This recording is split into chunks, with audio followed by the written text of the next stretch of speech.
We were supposed to do the same meeting last year, 2021, that we didn't get a chance to go to. So this year, 2022, everybody actually being in the building, it was really surreal because I remember doing it on Zoom last year.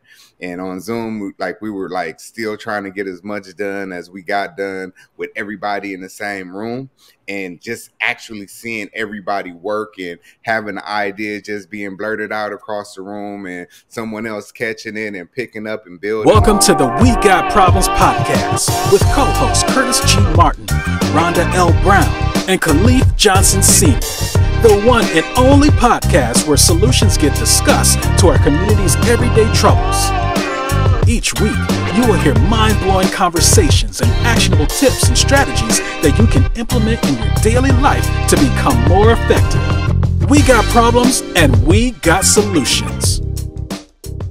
All right, you guys, welcome to the show. This is We Got Problems, where we discuss solutions. I'm Curtis G. Martin, and I'm here with my co-host, Rhonda L. Brown. Hey, everybody.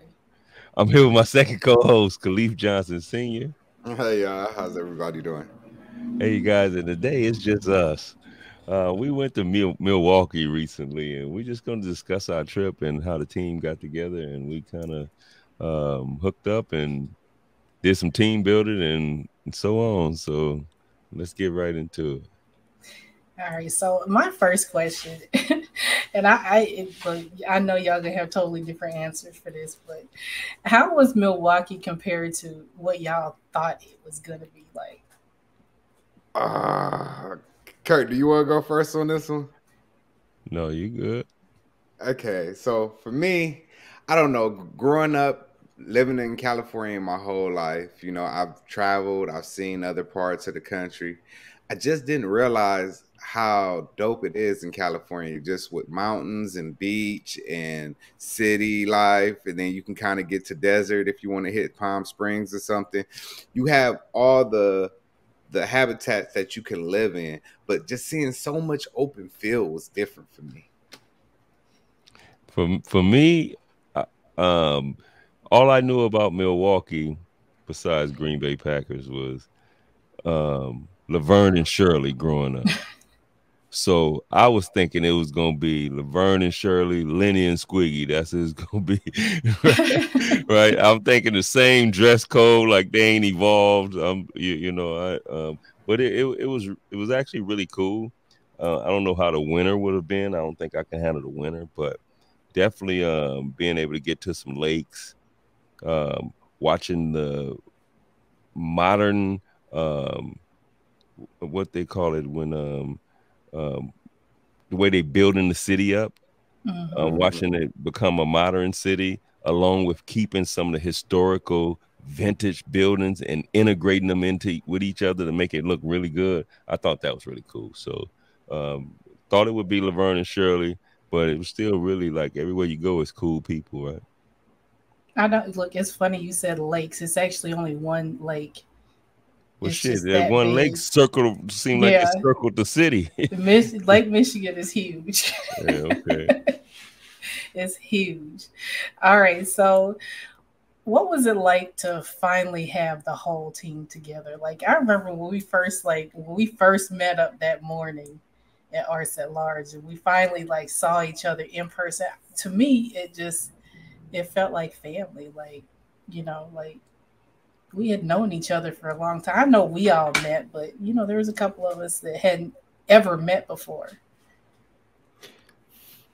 I didn't miss a beat, really. It felt like normal. It felt like it was supposed to be, right? Like I didn't feel no different, but it was actually cool because we was actually get to see those personalities, almost like touch those personalities, right? Like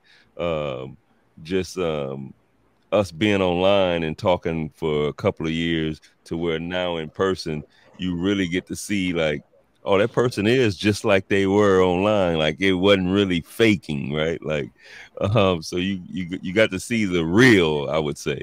So, I don't know. It was really cool for me. Like it felt like I've been knowing everybody forever. Like it didn't seem like I was just meeting somebody. The only thing was different. I was seeing you in person for the first time. Yeah, for me it was different because last year, we had to do that same meeting that we did. We were supposed to do the same meeting last year, 2021, that we didn't get a chance to go to. So this year, 2022, everybody actually being in the building, it was really surreal because I remember doing it on Zoom last year, and on Zoom, like we were like still trying to get as much done as we got done with everybody in the same room, and just actually seeing everybody work and having an idea just being blurted out across the room and someone else catching it and picking up and building on it, and then everybody just kind of doing their unique thing. It was really fun, and just seeing you, Lashika, Curtis, just seeing y'all actually work in the process of working, that was just like mind blowing. I was like, yo, am I keeping up? I'm trying to keep everything going. We had a couple other things we had going on, so it was just a dope experience overall for me. All right. So I know the very first thing we did when we got together was a team building art project. Don't give that face. What did y'all think about that? Hey, for me, it was dope. I gave the face, so I'll be the first to talk about it. For me, it was dope. I really enjoyed seeing the artsy side, something that I really don't tap in, come out of me. And then not just seeing me do it, just seeing everyone else in the room do it and go about it their own special way. Just having the camaraderie in the building, just laughing about it and having fun, and having the bully in the building bullying us like, God, y'all ain't done with it yet. I'd have did that in 30 seconds, but y'all taking 3 whole minutes. I ain't planning for it to take that long. So having a Billy in the building and actually see her at her craft, that was also kind of fun too for me. For me, I thought it was really cool because whenever you bring a team of people together, you always want to do something that's fun, something that's different, something that's out of the ordinary, something to break the ice where nobody's really comfortable doing whatever we were doing.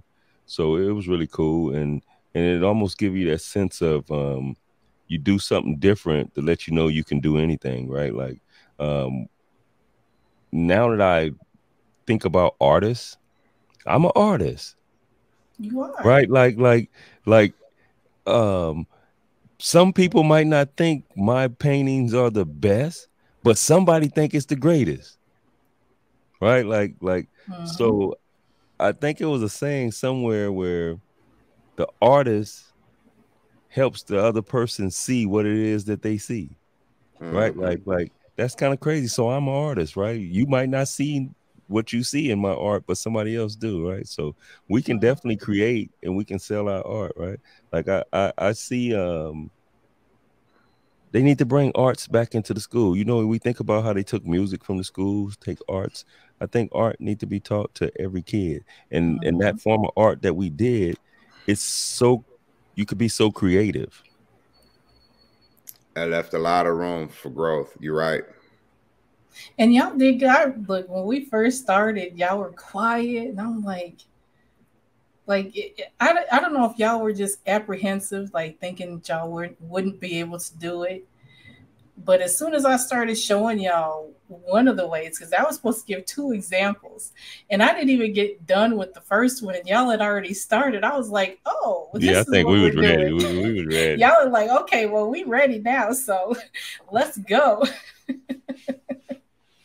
So I think that I really think that was a good way to open it No, up. it was great. Thank you, So Rhonda, for bullying us into creating some beautiful works of art. you're welcome. So do you think more got accomplished while being together as opposed to online? I don't know. What about you, Kurt? How do you feel? I think more got accomplished because we were able to look each other in the eyes, right? Once you can look somebody in the eyes and ask them to do something, it's like, how can you get around it? It's no, I'll do it in a minute. Let me ignore them and then I'll let them know I've done it in 20 minutes, 30 minutes. It was like, hey, Kurt, can you do this? Or did you do this done? Hey, boom, it's done, right? Mm-hmm. Like I don't have nothing else to do in front of me. You guys are in front of me. So I got to accomplish the task now. So that was good for me.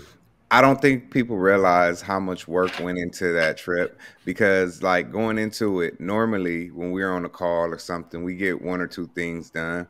But having Lashika with that screen up and her laptop connected to that screen, and everybody's watching her while we're working, and she's putting the agenda together, it put some fire under everybody to make sure your laptop was working or whatever you were doing was working over there to make sure you can contribute. So I don't know. Like, my team is really, really good, and everybody is in their own unique rights, really good in their own path. And when we come together, like how you say, we're the Justice League. I like that from the interview earlier. It's kind of like the Justice League. Everybody come together and we form our part to make it happen. So it was dope. It was a good experience seeing Lashika on that late night. That late night 11 o'clock build. We was up to like 11 o'clock at night on the screen. Everybody getting up knowing we had to be prepared for the meeting we had scheduled the next day.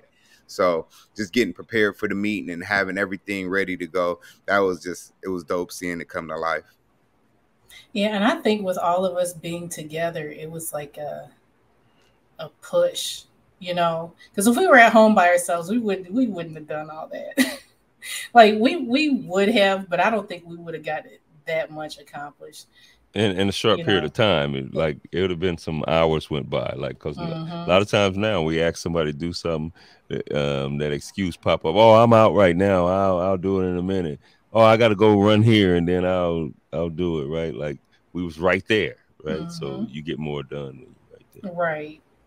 Mm-hmm. So we went to a few Black-owned restaurants while y'all were here. We went to one of them multiple times. What did y'all think about them? Trash, I'll start with you. I love the service. You know, me being a trash vegan, when you can go in there and they have an extended list of things that you can have, and it's a melanated business, so it's made to your tasting. Like, it's made soulfully and it tastes soulful. So when you get in there and you see grilled mushrooms and grilled onions, you're like, okay, that's kind of how I'm going to make my burger at home if I'm going to make it. And you get your burger and it tastes exactly how it's supposed to. And then on top of that, now we have it. We're gonna call it the Trash Vegan Sunday. There, the Trash Vegan Shake, because it's not on the menu. So if you slide in Twisted Plants and you ask for that, and you ask for that strawberry cheesecake sundae, just know, tell them Trash sent you. So both Black-owned restaurants I liked. I liked one a little bit more, and of course Twisted Plants. The reason being is their whole menu was vegan. The other one had a couple of vegan options, which was delicious.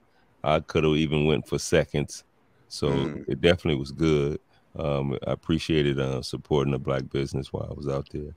But Twisted Plants, to give you that soul food, that homemade but soul food taste, you can't beat it. So it was so nice you had to do it twice. Those mozzarella sticks, huh? Those mozzarella sticks, those fried cauliflower, huh? We gonna talk about those? Yeah, no, it was definitely good.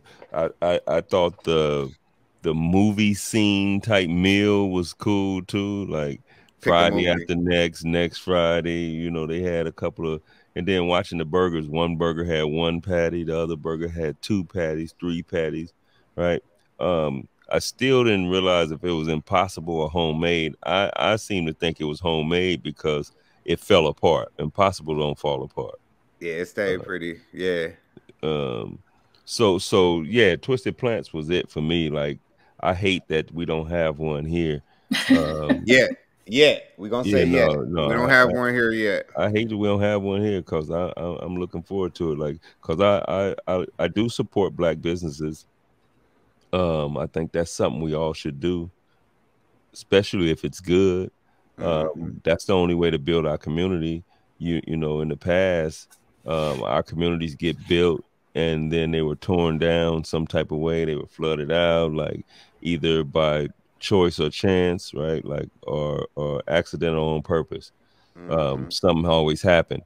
But in today's world where we're so spread out, when we can support each other's businesses, we need to. And for it to be so good, and the service was good, we didn't get bad service. We got amazing service. I Yeah, so definitely they agree with you made on sure that. they kept coming to the table to make sure we were all right. They made sure that we had enough, that everything was good. They even saw us as a business, as a team. They saw that. And when we talked to them about maybe a joint venture or opportunity, they opened their arms to say, y'all need a place to hold something. Y'all can hold it here, right? Like without even knowing us, right? So I thought that was really, really cool. So I don't know. It gave me a different sense of what Milwaukee is and what Black people are. Yeah, because they even took time out to take our pictures for us. Yeah, They definitely didn't have to do that. Yeah. Otherwise, we would have been, arms stretched out trying to get a selfie. And that's why we understand what that strawberry cheesecake sundae is like, shake is like, because that wasn't on the menu. So he was like, "I'm gonna make one special for you." He said, "I'm gonna go in the back. It's not on the menu, but I'm gonna put one together." And Rhonda, I think Rhonda didn't went back since. Did you try that I trash? got one the other day. Did you try that trash vegan sundae? I did. It was so good. Hey, we ain't gonna talk about that. We're gonna keep that on our low. The strawberry cheesecake sundae from Twisted Plants. Just no trash sent you. Just let them know that, it's one of them things. So yeah, it's good seeing melanated business to work the way they did. It was a family operated business. It was good to see that they were as welcoming as they were to us, and they had a good product for us. And that's what stood out the most. It wasn't that it was just, okay, we're going to come treat y'all good. You also had a very good product to present to us. And we really enjoyed it so much so, like we said, we went back the next day and had it again. Hey, you know what else? You said family-owned business, family-ran business. That's what's really cool, because oftentimes we're taught, not to do business with family, right? Like, and we do know that most successful companies are family run, right? Or they're family businesses. So for us to get that information and then we hold it subconsciously, now we won't do business with each other. No, you're supposed to do family business with your family. You're supposed to break bread with your family, right? Now I get it. Some won't be on board. Some won't go according to plan. Then that means they not for the family business. But we got to come back and talk about what we saw, and we got to come back and tell you guys why it's important to run family businesses like that, because they have a second location open now. So hopefully we can get that franchise out in California eventually, and Yeah, no, that'll be good. That'll be good. It ain't too far-fetched, right? Like we even just talked to a brother on an interview where he's going to end up franchising his out, right? Like that's what we got to start thinking about. And that's when the real money come in. Like, and you can't think, oh, I ain't finna build his business up, right? I ain't going to open 2, 3 of these. No, I'm finna run the whole West Coast with these. Early, and we're going to take the plan and run with it. We knew the assignment. We got the assignment and we knew what to do with it. Let's run. We outside. You got McDonald's, boom, just push a roll. Yep. Right? Yeah. Anyway. Yeah. So we did a lot of networking. When we went to Arts at Large, we met a lot of people. We had to introduce ourselves. Did y'all find it easier to network as a team as opposed to like if you're by yourself, talking about who we are and what we do? I think so. The comfort level of having your team with you, the comfort level just there, and you can just shine because if somebody got your back automatically, right? When you by yourself, you trying to make sure you saying stuff right, that you're not forgetting nothing, then you slip up a little bit. But when you got your team there, you just flow. And then if you happen to miss something, somebody will say, well, yeah, we also do this too as well. Yeah, and we, boom, then I can pick up right where I left off at, right? Like, so that's really cool. Just having a team together to be able to speak. When we got to meet the artists for the first time, I think that was just the moment that kind of turned the tide for us, just to see how embraced we were by a group of people who had no clue what the Black Masterminds were. And for them to embrace us and really take to our message, it really made us feel like we were right on the right path. So having everybody there, Jess speak, having Lashika speaking up, having Rhonda there holding us down, even having our honorary member Terry there, Curtis there. When we start talking about money, Curtis was right there to do his thing. And when we had Terry, she was like, "I'm an honorary member," and I'm like, "Yo, that's right. That means we're a group that feels like you can be included," and that's definitely one of our hallmarks to the group, to make sure that no one's excluded and everyone feels like they can be a Black mastermind as well. Mm-hmm. So I know one of the moments that I was kind of taken aback by. I did plan it and put it in our itinerary for us to go, but we went to the American Black Holocaust Museum. How was that experience for y'all? Oh man, I saw everything in there for some scenes of hatred that like are embedded in our minds. Then they had the picture that Harvard's been making millions off of for years about the man who has the lashes on his back. You see all these forms of just brutality, but through it all, you see other pictures like Kendrick showing what the evolution of it is and what it looks like, and it takes you through a different type of walk as you go through the experience of it.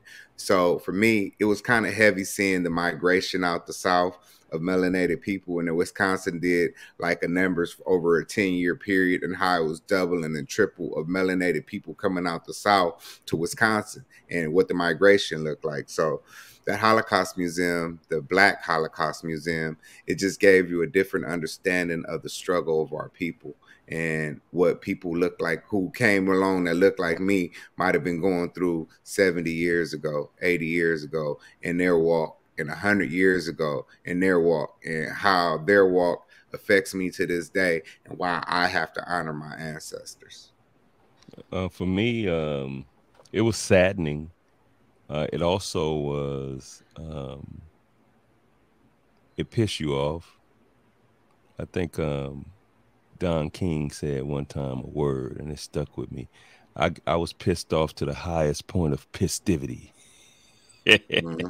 Right. Uh-huh.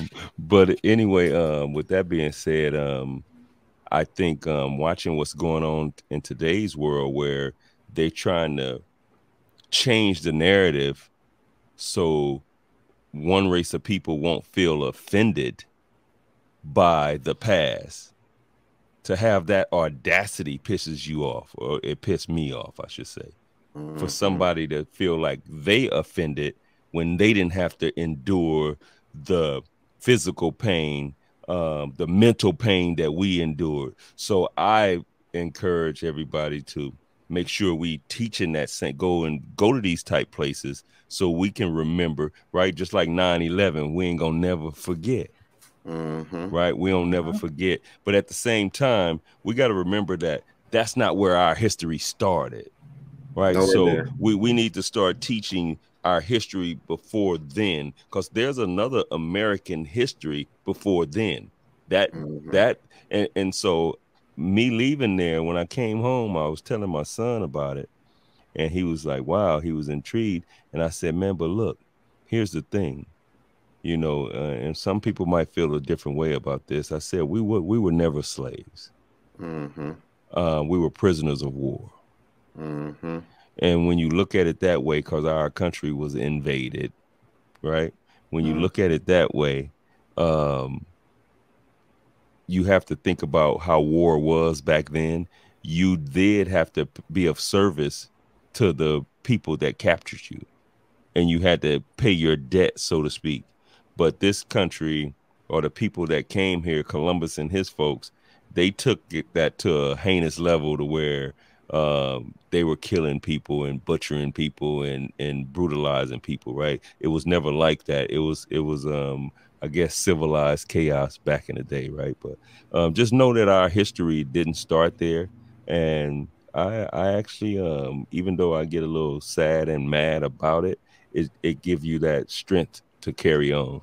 that strength to make sure you build something for your family, right? So that sense of knowing that we need to teach our own families, because for one, we got a long way to go, but our history didn't start there. Mm-hmm. Definitely. So we did a lot. What was your favorite thing that we did? Honestly, the war rooms. Those war rooms were like hands down the most intense work that I've done in a long time, me personally. So just being in those war rooms, having Lashika on the screen, that was the best building that I saw. And I really enjoyed the concert. I can't take anything away from the concert. Being a special guest to Arts at Large and the way they embraced us, getting kind of Dougie, you know, putting on a nice little something, going shopping with my big bro Kurt. He taught me how to do it when I go out. I ain't quite got it yet, but he taught me how he do it. So going there and the sitting back and building afterwards and just talking about music, that helped out a lot as well. But the war rooms for me were probably the most special part. That's where we got most of our work done. Yeah, so for me, all the building was good, even at the hotels. Like you know, y'all have to know that we move different than most people. I totally feel it. You know, some of the things we have done, we've watched other entrepreneurs that might have a little more influence than we have take our ideas and run with it. And I don't have a problem with that, because at some point we become the influencers that's influencing the influencers, right? But with that being said, I think we really move different, because when we go to our hotel, right? How do they just give us a room to go mastermind in when most people have to pay for those type of rooms? Mm-hmm.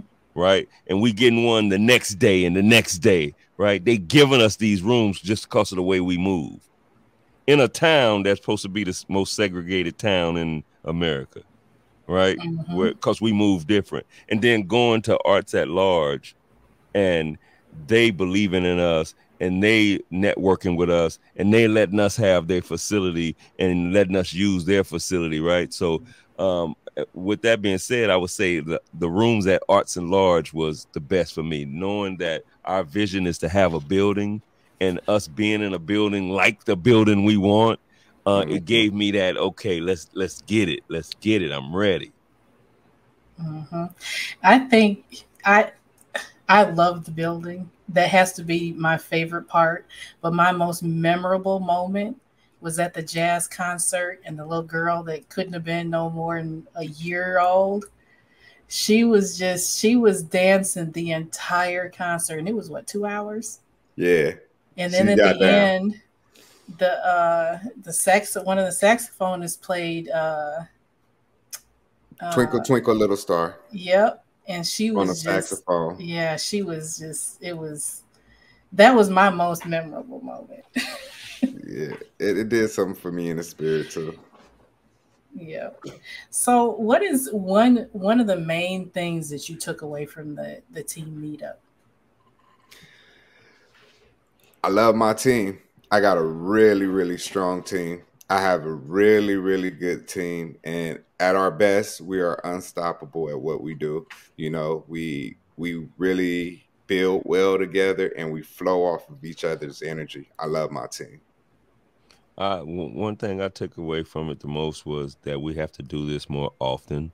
I know once a year, asking everybody to do it when some of us have 9 to 5s, some of us just starting our businesses, some of us trying to grow our businesses, right?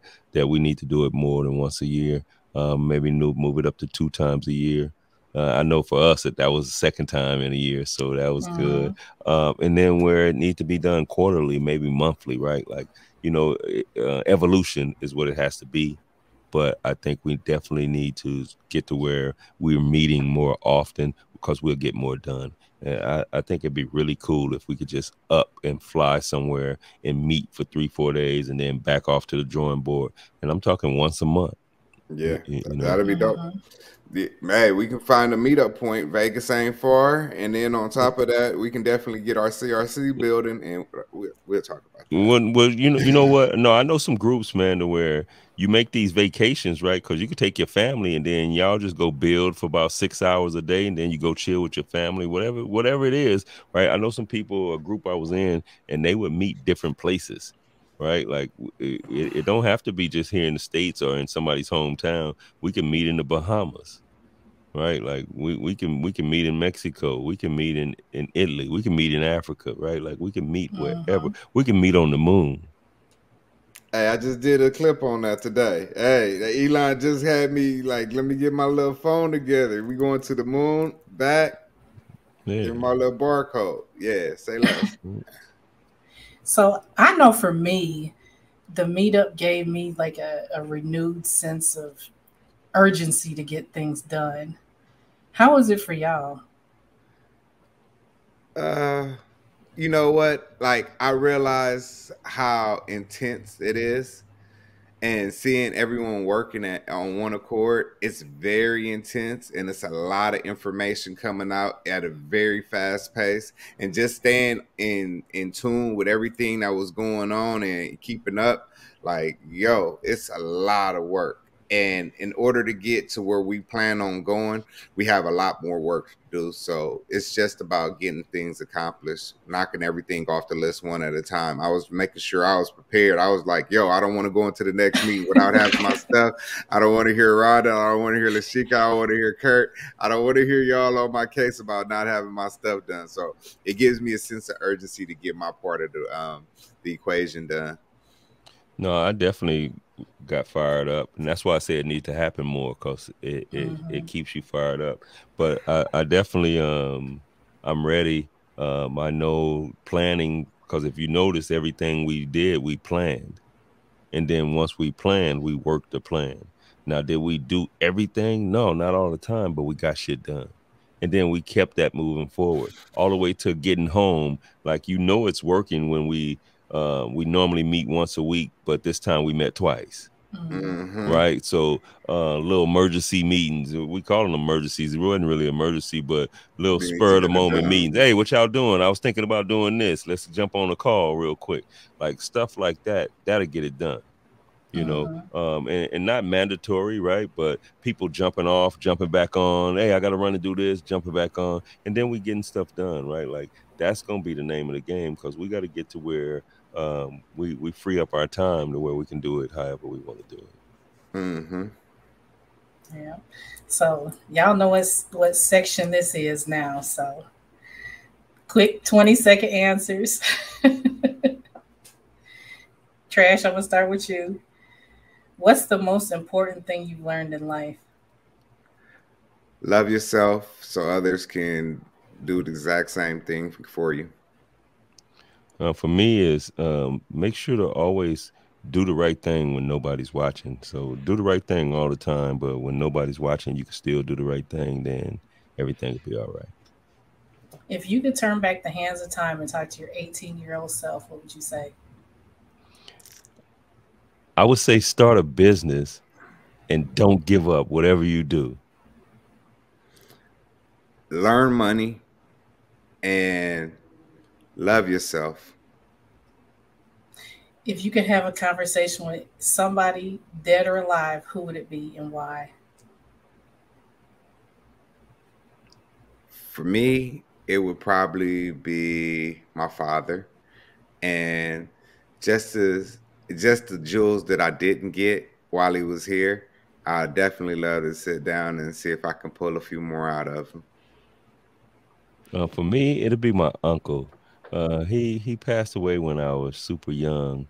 He was one of them guys that was a family glue guy. And I would just want to talk to him and say, hey, man, I figured it out. I just want to tell him I figured it out, and thanks for always being the type of person he was. Like that. If you could recommend one book, what would it be? For me, a simple book, but it helped me to figure out and learn about money is The Richest Man in Babylon.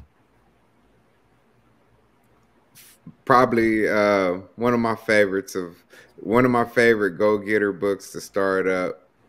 If it's not the rise of the trash vegan, okay, we're gonna put that out there first. I think that The Alchemist was a good book for me. It was a quick read and it was a really get you on your path kind of book, so that worked for me. Okay. What's the best tip for making our community a better place? Ooh. I say start with yourself first and foremost. Be a complete person before you go out there and try and help anybody else. Then once you start with yourself, start with your family. Start with making sure you have a solid relationship with everybody in your household.